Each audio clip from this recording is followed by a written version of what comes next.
My phone lit up at 11:47 that night with a bank alert I was never supposed to see. $9,600 charged through a travel agency for Rome, Florence, and Venice. My name is Isabel Porter.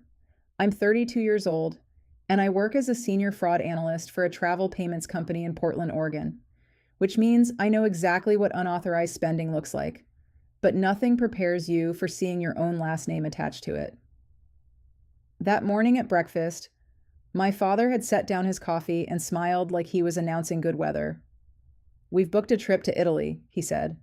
"Just the five of us. You understand, right?" I looked around the table. Five of them, not me. My mother kept buttering her toast. My sister stared into her phone. My brother gave a tiny shrug, like my absence was already settled business. I nodded once and said, "Yeah, okay." I didn't argue. I didn't beg. I didn't ask why the daughter, who had covered emergency bills, medical deductibles, and temporary loans for years, was suddenly not family enough for Italy. I just went to work, came home, ate dinner quietly, and let them believe I had accepted it. Then the alert came. $9,600, my card, their dream vacation. When I opened the transaction details, I saw something that made my hands go cold. They had not only used my card, they had saved it as the primary payment method for the entire trip. That was when I stopped being the backup wallet.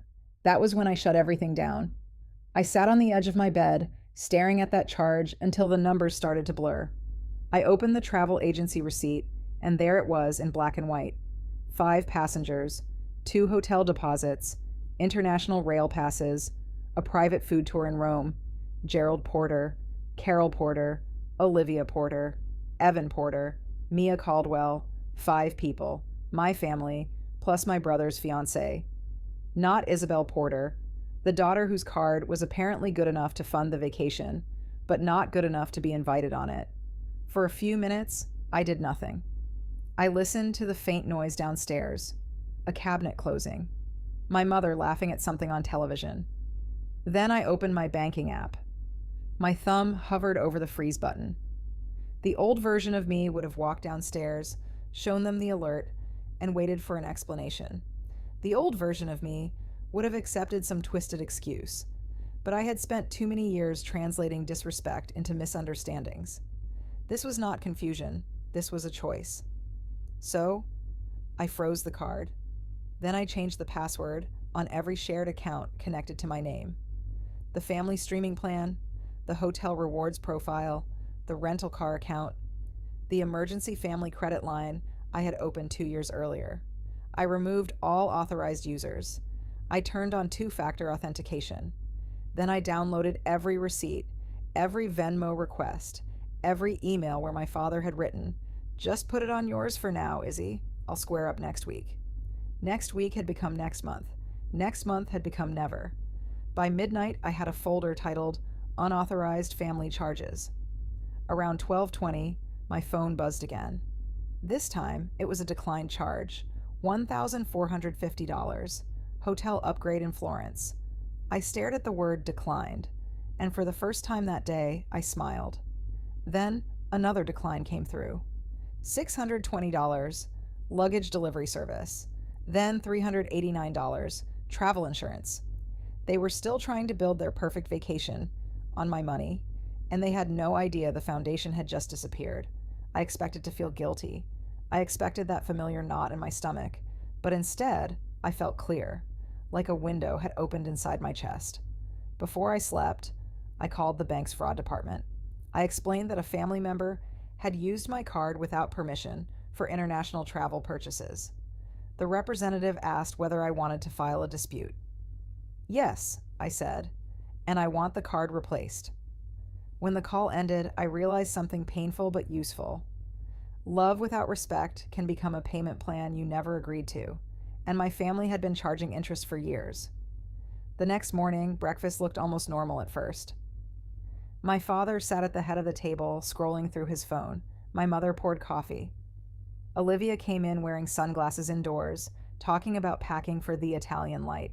Evan and Mia arrived with rolling suitcases because they were staying over before the airport run. I sat at the far end with my tea untouched. Nobody asked why I was quiet.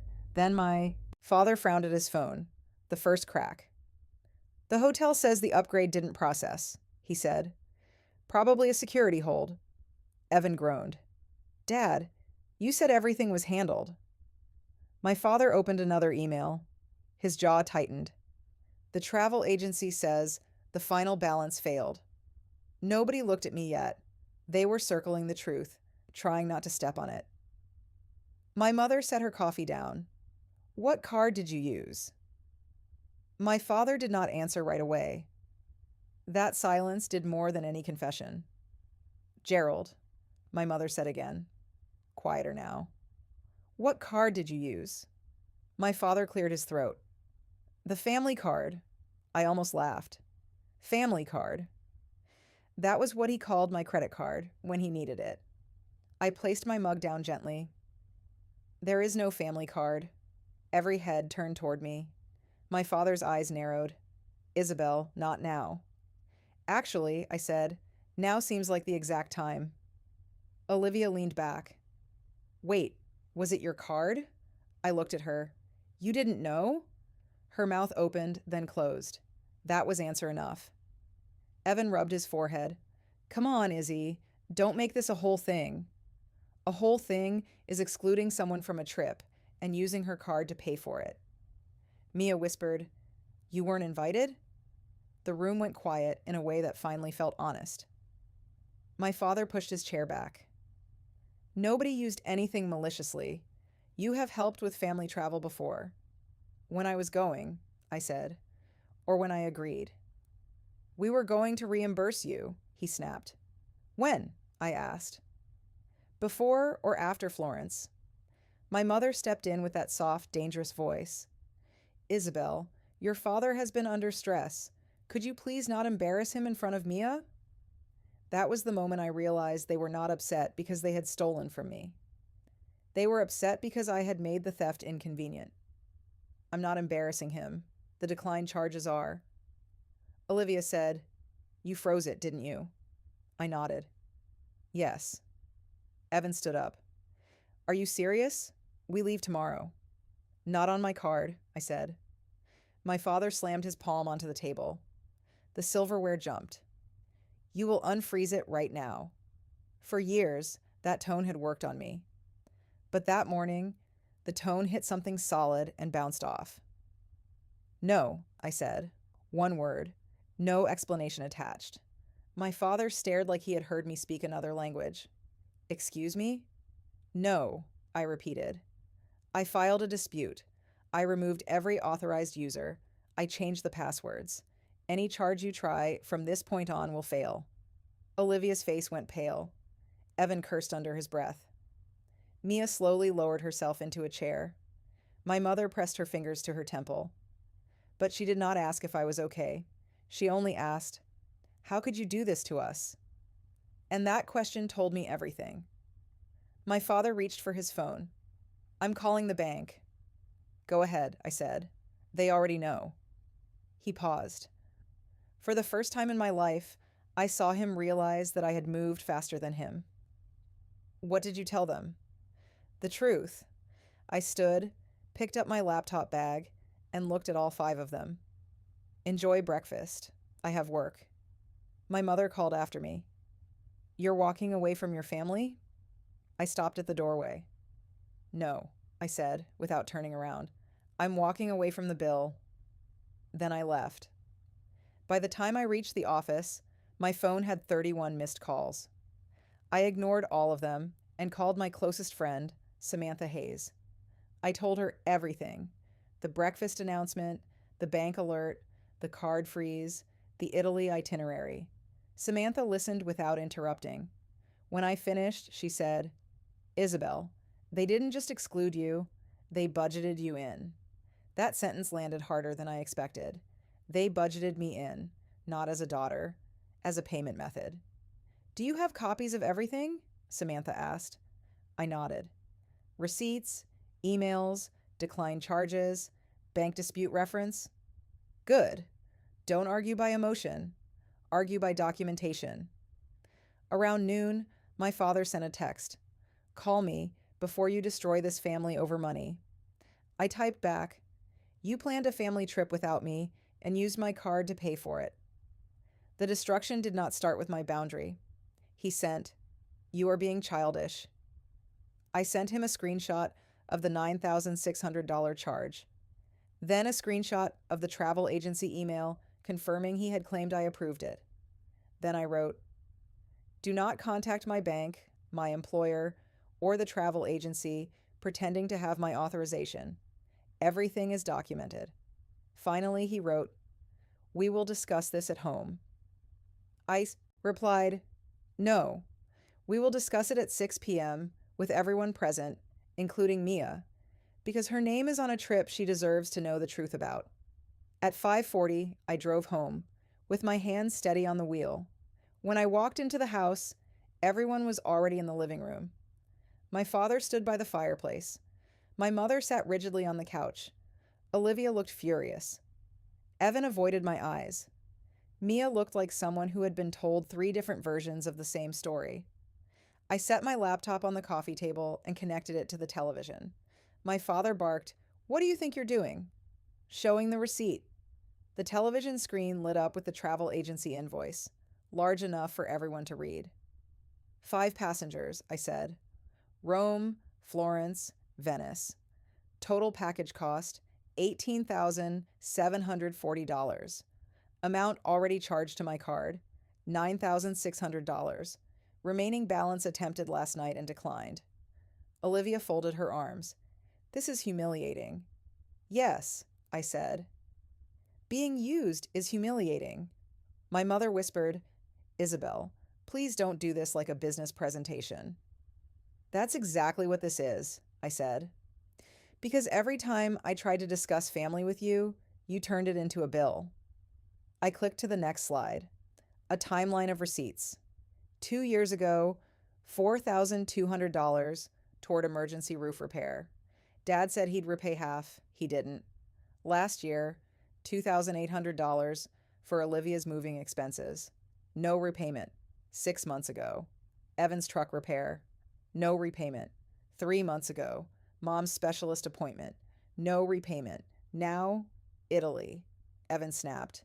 "Nobody asked you to make a spreadsheet." "You asked me to make payments. The spreadsheet made itself." Mia covered her mouth. My father pointed at the screen. "You kept records on your own family."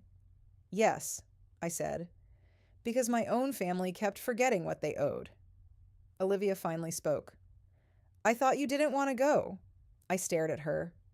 "Did anyone ask me?" She did not answer. My father's voice dropped. "Isabel, you're making this sound much worse than it is. We were going to pay you back after the trip." "With what money?" I asked. "Your card was declined for the balance." Mia turned toward Evan. "You told me your parents paid for everything." Evan's face reddened. "I thought they did." "They tried," I said. "With my card." Mia stood up slowly. "Were you all just going to let me walk through airports while she paid for a trip she wasn't invited on?" Olivia muttered.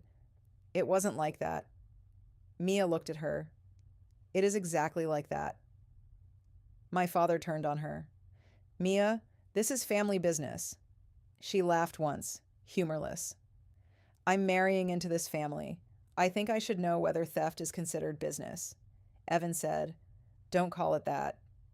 "Unauthorized use of a card is unauthorized use of a card," I said. My father's face hardened. "Are you threatening us legally?" "No," I said. "I'm protecting myself financially. The bank will decide the rest." My mother stood, her voice trembling. "Please cancel the dispute. Your father is proud. He handled it badly. But if this trip collapses, everyone will know." There it was. Not, "You were hurt." Not, "We betrayed your trust." Everyone will know. That was what scared them. Exposure, not wrongdoing. I closed the laptop halfway. Then, maybe everyone should know less about your vacation plans and more about how you paid for them. Olivia whispered, "That's cruel." "No," I said. "Cruel is sitting across from me at breakfast and asking me to understand why I don't belong, while my card is already carrying your luggage." Mia picked up her purse. Evan grabbed her wrist desperately. Where are you going? To call my parents and tell them the Italy trip might not happen because your family tried to charge it to your sister. My father said, Nobody leaves until this is resolved. It is resolved, I said. My card is closed. The dispute is filed. If you want Italy, you'll need to pay for it yourselves. My mother's tears finally spilled. After everything we've done for you, I looked at the screen, still showing years of payments. Raising me was your responsibility.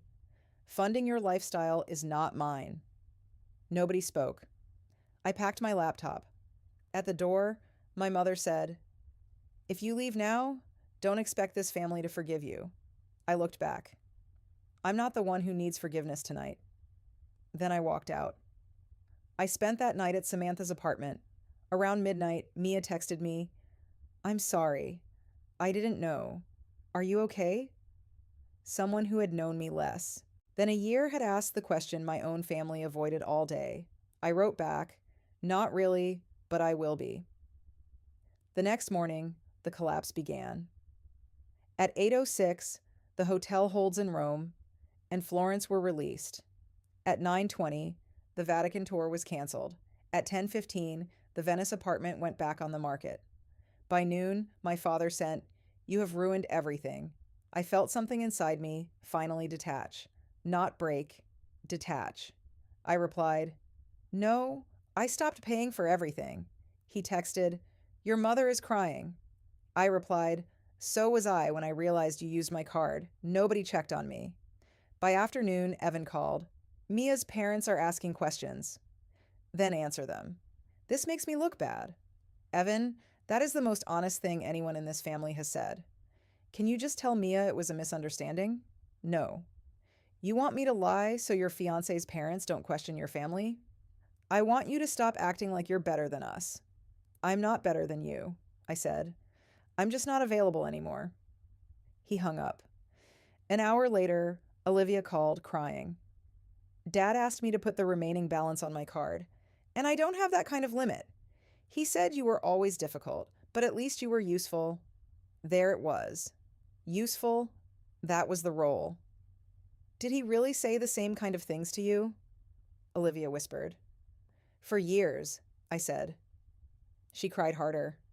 Finally, I said, Olivia, this is what happens when the person being used steps away. The people doing the using look for someone else. So what am I supposed to do? Say no. You make it sound easy. It wasn't easy, I said. It was just necessary. That night, I went back to collect my passport and documents. My mother met me in the hallway. Your father is under a terrible amount of pressure. He created the pressure. You could have handled this privately. I did. I froze my card privately. I filed the dispute privately. He made it public by lying to everyone.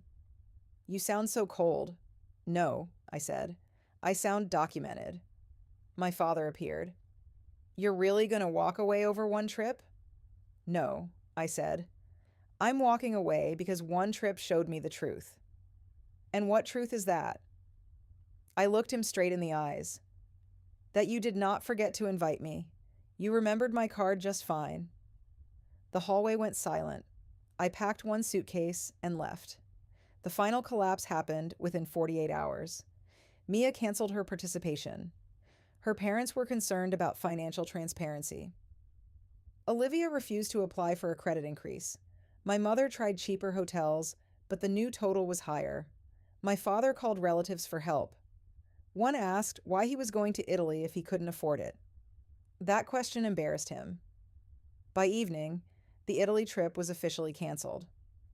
The group chat became a battlefield of blame until Mia finally wrote, The trip did not collapse because Isabel protected her card.